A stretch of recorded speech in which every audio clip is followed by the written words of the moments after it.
प्यारे बच्चों, उसका पाठ है अतिशयोक्ति अलंकार। अतिशयोक्ति का मतलब होता है बढ़ा चढ़ाकर किसी के बात को कहना। पहले भी आपको मैंने बता दिया है। अतिशयोक्ति या फिर उल्लंघन, इसका शाब्दिक अर्थ क्या है? उल्लंघन। शाब्दिक अर्थ क्या है? उल्लंघन। देखो यहाँ पर बढ़ा चढ़ाकर किसी के बात को कहना। प्यारे बच्चों, तो किसी वस्तु, व्यक्ति, पदार्थ, प्राणी के गुण या दोष को बढ़ा चढ़ाकर कहना अतिशयोक्ति अलंकार होता है। इससे कुछ तुम्हारे यार दोस्त होंगे, बिल्कुल खूब ऊपर चढ़ा देते हैं और चढ़ाने के बाद वहां से खींच लेते हैं, तो फिर लोग गिर जाते हैं, चोट लग जाती है। तो वही है, क्या है? किसी वस्तु, व्यक्ति, पदार्थ, प्राणी के गुण या दोष को बढ़ा चढ़ाकर कहना। अगर आप उसके गुण को बढ़ा चढ़ाकर कहते हैं तो खुश होगा, अगर आप दोष निकालेंगे उसके अंदर तो दुखी होगा। और इसकी अगली परिभाषा है, जहाँ किसी वस्तु को बढ़ा चढ़ाकर वर्णन किया जाए अथवा सीमा के बाहर की बात कही जाए, वहां पर भी क्या होगा? है अतिशयोक्ति अलंकार। कहते नहीं भैया, बहुत अतिशयोक्ति है कि यह चीज हमको मिल जाए, यानी कहने का मतलब है पूरी पूरी उसको भरोसा नहीं रहता है। और जहाँ लोक सीमा का उल्लंघन करते हुए किसी वस्तु की प्रशंसा की जाए, वहां पर भी अतिशयोक्ति अलंकार होता है। किसी वस्तु को इतना अधिक प्रशंसा की जाए, किसी वस्तु की बहुत बेहतरीन परिभाषा है मेरे बच्चों, इसको आप शॉर्ट सीन ले लीजिए। यहाँ पर कह रहा है कि किसी वस्तु की इतनी अधिक प्रशंसा की जाए कि लोक मर्यादा का अतिक्रमण हो जाए, लोक मर्यादा बिल्कुल ढक जाए, तो फिर यहाँ क्या होगा? हमारा अतिशयोक्ति अलंकार होगा। अब हम चलते हैं एग्जाम्पल पर।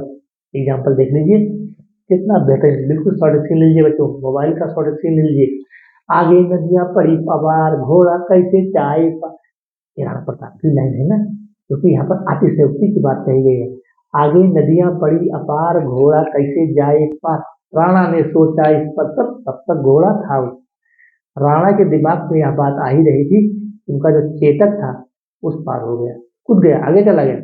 तो मतलब यहाँ पर अतिशयोक्ति की बात, राणा को अतिशयोक्ति लग रहा था, क्योंकि आगे बड़ी बड़ी नदियां हैं, पता नहीं हमारा घोड़ा हमें पार कर पाएगी ना पार कर पाए।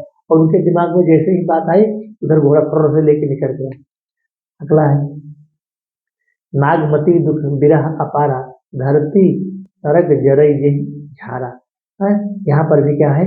अतिशयोक्ति है।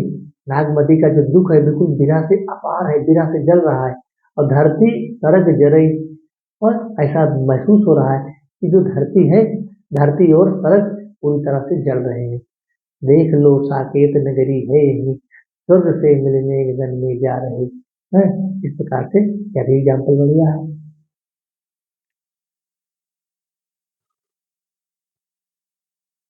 इन एग्जाम्पलों का आप शॉर्ट स्क्रीन लीजिए। हनुमान की पूंछ में लग न पाई आग, लंका सारी जल गई, गए निशाचर भागे। यहाँ भी तो अतिशयोक्ति बात है, क्योंकि चीजों को बढ़ा चढ़ा के यहाँ पर कहा जा रहा है। हनुमान की पूंछ में आग लग न पाई आग, लंका सारी जल गई, गए निशाचर भाग। निशाचर थे तो भाग गए। इस प्रकार से हमारा प्यारे बच्चे यह अतिशयोक्ति अलंकार है। अगर अगला अलंकार है, अब हम आते हैं अगले अलंकार पर। कौन सा अलंकार है? विरोधाभास अलंकार। बिल्कुल बहुत ही बेहतरीन अलंकार है, विरोधाभास अलंकार। विरोधाभास का मतलब होता है मात्र दिखावा। ये देखो, मैंने शाब्दिक अर्थ लिख दिया, पहले में हम शाब्दिक अर्थ लिख देते हैं। विरोधाभास अलंकार, इसका मतलब होता है दिखावा।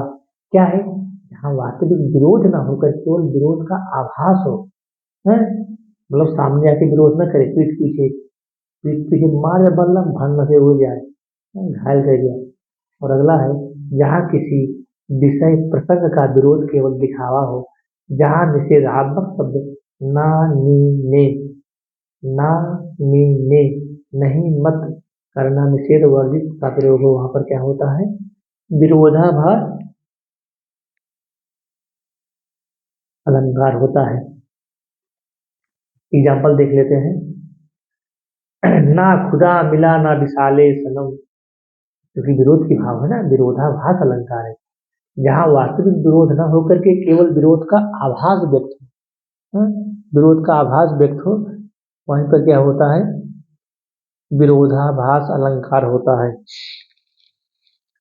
जब से है आंख लगी तब से ना आंख लगी, ना खुद सोया ना मुझे सोने दिया, या अनुरागी चित्त की मत गति समझे नहीं कोई। ये सब एक एक एग्जाम्पल है मेरे बच्चे, तो ध्यान देना ये सब अलग अलग एग्जाम्पल है। ज्यो ज्यो बूढ़े श्याम रंग त्यों त्यों उज्जवल हो, यहाँ उपमेय उपमान नहीं है, व्याख्या नहीं होगा, क्योंकि बस एग्जाम्पल बढ़िया थे इसलिए मैंने आपको अभी और एग्जाम्पल है, तो भी अगर आप चाहें तो आप शॉर्ट स्क्रीन ले लें, फिर नोट कर लीजिएगा। सुलगी अनुराग की आग वहाँ, जल से भरपूर तड़ाग जहाँ भर लाऊं सीपी में साग। प्रिय मेरी अब हर विजय क्या, सरस्वती भंडार की ही अनोखी बात, ज्यों खर्चे त्यों त्यों बढ़ाए, बिन खर्चे घट जात। मेरे बच्चे, इस प्रकार से हमारा ये अलंकार समाप्त होता है। अगला अलंकार है हमारा क्या, विभावना अलंकार। विभावना को भी हम देख लेते हैं। जहाँ बिना कारण के कार्य को उत्पादित किया जाए, कार्य को पैदा किया जाए, जहाँ बिना कारण के, यानी कोई कारण ही ना हो, जहाँ बिना कारण के कार्य की उत्पत्ति हो, वहाँ विभावना अलंकार होगा। ठीक है मैंने, जहाँ वस्तु पदार्थ के मूल कारण के बिना कार्य संपन्न हो जाए, वहां पर भी क्या होगा, विभावना अलंकार। जहाँ बिना कारण के दो कार्य संपन्न होने की कल्पना की जाए। बिन पग चलई सुनई बिनु काना, यहाँ पर ध्यान दीजिएगा, बिन पग चलई सुनई बिनु काना, कर बिनु कर्म करई विधि नाना, पर है नहीं चल रहा है, कान है फिर सुन भी रहा है। अगला एग्जाम्पल है, बहुत बेहतरीन एग्जाम्पल है, क्या है, निंदक नेरे राखी आंगन कुटी छवा, अब बिन पानी साबुन बिना निर्मल करे स्वभाव।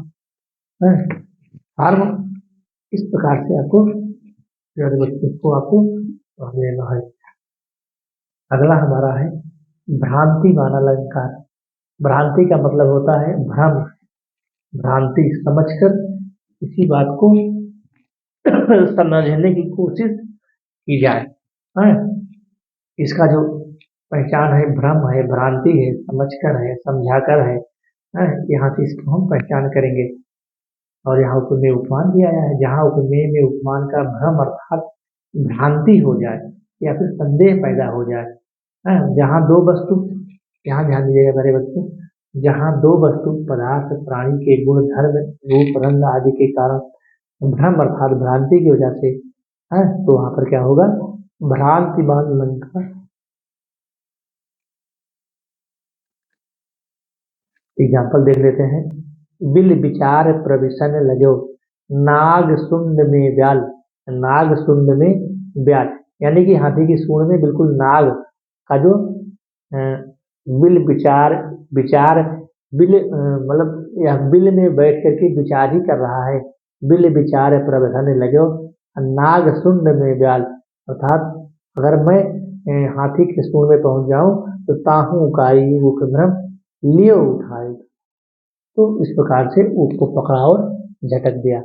मेरे बच्चों, हमारा क्या हो गया, भ्रांति मान अलंकार। कौन अलंकार हो गया, भ्रांति मान अलंकार। और हम एक और देख लेते हैं, बस फिर इसके बाद हम क्लोज करेंगे।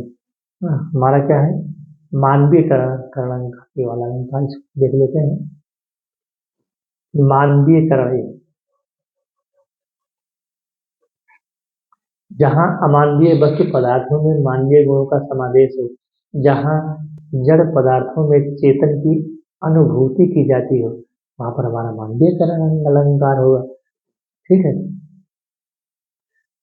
अब एग्जाम्पल देख लीजिए, जहाँ निर्जीव वस्तु पदार्थों में सजीवता का वर्णन, निर्जीव वस्तु पदार्थों में सजीवता का वर्णन हो। ठीक है, अगला एग्जाम्पल है, उषा उदास आती है, फूल मुस्कान बिखेर रहे हैं, फूल मुस्कान बिखेर रहे हैं, आसमान रो रहा है, आसमान रो रहा है, बादल हंस रहे हैं। इस प्रकार के एग्जाम्पल है। ठीक है, अब अगला एग्जाम्पल अब बाद में